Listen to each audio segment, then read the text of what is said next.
Oi pessoal, nesse vídeo eu vou explicar como configurar e realizar o primeiro desenho na tela, tá? De um triângulo. Vamos direto então, sem mais delongas. A gente vai trabalhar mais hoje na função desenho, tá? Vamos lá, então a gente já sabe que tem uma tela no fundo e que a gente está usando ela, que definiu aqui com o glute single, tá? Então a primeira coisa que a gente vai fazer nessa tela é limpar ela. Então a gente vai usar o GL Clear, tá? E passar GL Color Buffer Beach. Essa cor de fundo, ela foi definida aqui embaixo, tá? Quando a gente fez a função inicializa. E lembrando que durante o main loop, a cada iteração dele, nós vamos chamar a função desenho de novo, que ela foi definida aqui, tá? Como função de display. Então, toda vez, ela vai limpar a tela antes de começar a desenhar o que a gente quer que desenhe, ok? Por enquanto vai ser um triângulo estático, mas se fosse em movimento a gente precisaria limpar toda vez. Então vamos lá. Agora a gente vai chamar a função glBegin.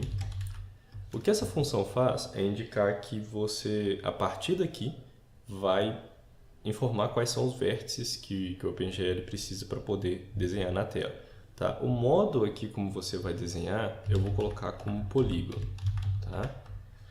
Existem outros modos, inclusive para desenhar linhas e tudo mais, mas a gente não vai mexer com eles por hora, ok? Mas fiquem sabendo que aqui é onde vocês informam o modo que vocês querem desenhar, tá? Eu vou trabalhar com polígonos mesmo. Aqui eu vou indentar, só para ficar separado, indicando onde começou e onde terminou a indicação dos vértices, tá? Para polígono. Então, o primeiro vértice, glVertex 2F, tá? Que são dois números float. Um indicando a coordenada x e outra a coordenada y. Como a gente definiu aqui embaixo, que tem de menos 10 a 10, tá? Eu vou colocar uma posição mediana aqui. Vou colocar menos 5.0 e menos 5.0 também no y. Tá? Depois, visualmente, assim que o triângulo for desenhado, eu vou explicar melhor essas coordenadas e mostrar como é que está funcionando. Tá? Agora a gente tem glVertex 2F 5.0 no x e continua em menos 5.0 no y. E glVertex 2F em 0.0 e 5.0 positivo no y. Tá? Ao final disso, basta indicar para o OpenGL que você terminou de informar os pontos com glEnd. Tá? E aqui tem uma função que faz o seguinte: em OpenGL, essas funções não são executadas assim que você passa, elas são armazenadas num buffer. E a execução delas, né, depende de uma função. A função que a gente vai usar aqui é a glFlush. O que ela faz é simplesmente mandar executar tudo que tem ali, sem se preocupar. Então, assim que ela mandou executar tudo, ela retorna e o seu programa continua a execução. Qual que é o possível problema disso?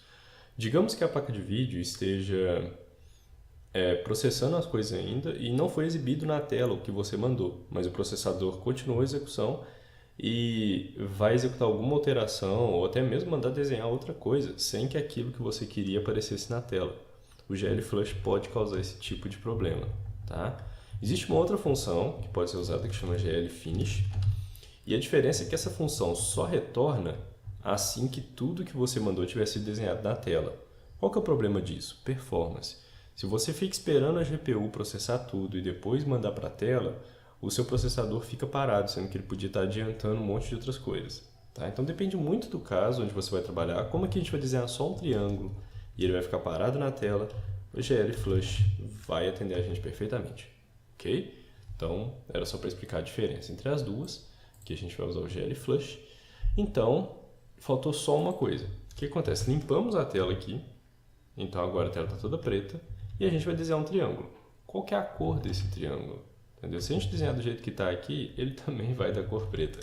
Então o que a gente faz é GL Color 3F, e aqui essa função a gente indica a cor que vai ser do que a gente for desenhar, seja uma linha, seja um polígono. Tá?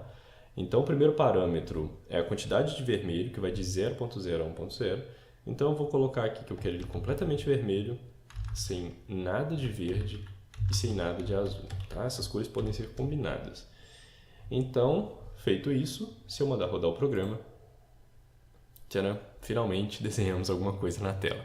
Vocês podem ver que a primeira coordenada que eu desenhei foi menos 5 no x e menos 5 no y, então aqui embaixo. A próxima foi em 5 no x e menos 5 no y, e a outra em 0 no x e 5 positivo no y, tá? Por isso que ele desenhou dessa forma. Eu queria agora só fazer uma pequena observação e fazer um teste sobre a ordem em que esses pontos são escritos, tá? No nosso caso aqui, não faz diferença. Se eu pegasse esse ponto aqui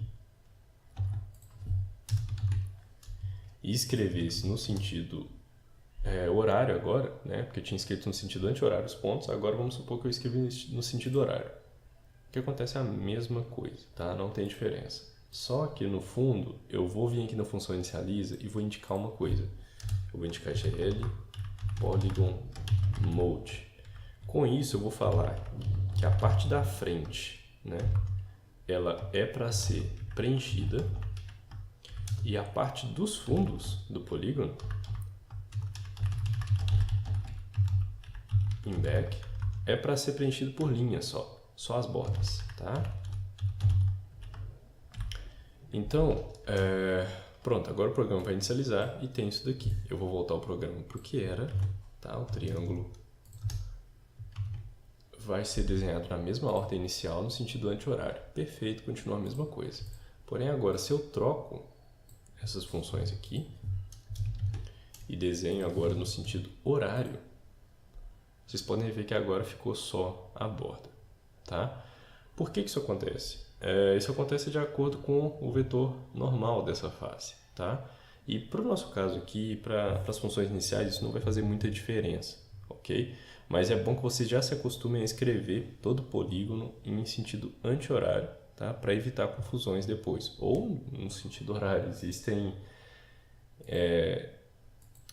projetos e tal que são feitos considerando o sentido horário, mas isso não segue bem é o contrário, né, da regra da mão direita, que a gente aprende em geometria analítica.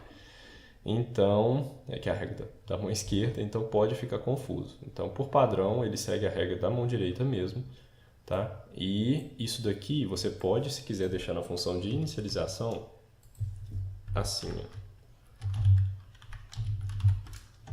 Pronto. Assim, o que ele faz? Tanto na frente quanto no fundo, ele preenche.